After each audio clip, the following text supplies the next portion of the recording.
বরাবর যে বিষয়গুলো নিয়ে আমি ভিডিও করি, আজকে তার থেকে সম্পূর্ণ আলাদা একটা ভিডিও করতেছি, অনেকটা নিজের তাগিদেই। প্রথমেই বলে নিই, যার প্রোডাক্ট এটি তার সাথে আমার এই পণ্যটির বিজ্ঞাপন করার জন্য অর্থনৈতিক কোনো চুক্তি নেই। আমি নিজে স্বেচ্ছায় এটার আমার অনুভূতির কথা তুলে ধরতেছি। ছোট্ট একটা জিনিস,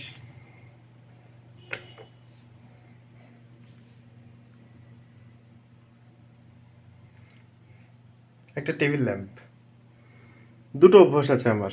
এক, রাতে পড়াশোনা করা, আর দুই, অন্ধকারে পড়াশোনা করা। এটা হচ্ছে আমার একটা টেবিল। আমি একজন হতভাগ্য মানুষ, যাকে অনেক বেশি বয়সে এসেও অনেক পড়াশোনা করতে হয়, ইচ্ছে না থাকলেও করতে হয়। তাই অনেক ধরনের ল্যাম্প আমি ব্যবহার করেছি, অনেক ধরনের।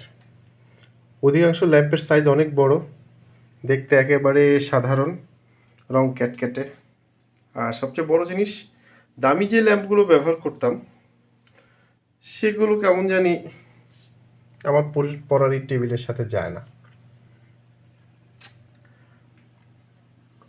অনলাইনে হঠাৎ করেই একজন অল্প বয়সী উদ্যোক্তার সাথে পরিচয় হয়। এটা তার ফোন নাম্বার। অনেকটা আশা, হতাশা, ভয়, অনেক কিছু মিশ্রিত একটা অনুভূতি নিয়ে অর্ডারটা করি। কেমন হয়, ভালো জিনিস আসে কি না। হতাশ হইনি, আমি যেমনটা চাই ঠিক তেমনই, ছোটোখাটো সাইজ। দাম আরেকটু কম হলে ভালো হতো, বাঙালি হিসেবে বলা যায় যে আরেকটু কম হলে ভালো হতো, কিন্তু যথেষ্ট ভালো। আর একটা চকলেটও পেয়েছি। সবচেয়ে বড় জিনিস হচ্ছে যে এখানকার যতটুকু আলো দরকার ততটুকুই আমার জন্য যথেষ্ট। এর চেয়ে বেশি হলে বোধহয় আমার চোখ ব্যথা করে। যাই হোক, আমি চশমা পরি আবার। যিনি আমাকে এই লাইটটা পাঠাইছেন কুরিয়ার করে, তার নামটাও জানা হয় নাই, ধন্যবাদ তাকে।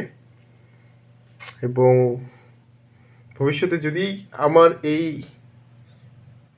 ভিডিও দেখে কেউ এই লাইটটা কিনেন, এখনও পর্যন্ত তো ইউজ করতেছি, প্রায় বেশ কয়েকদিন হলো, আমি কোনো ট্রাবলস পাইনি। ভালো, আশা করি আপনাদের প্রোডাক্টটাও ভালো হবে। শুভকামনা সবার জন্য। এবং যিনি আমাকে এটা পাঠাইছেন, খুব অল্প বয়সে একজন উদ্যোক্তা। এই বয়সে যে একজন মানুষ ব্যবসার কথা ভাবতে পারে, এটাই অনেক বড় কিছু। তার জন্য শুভকামনা।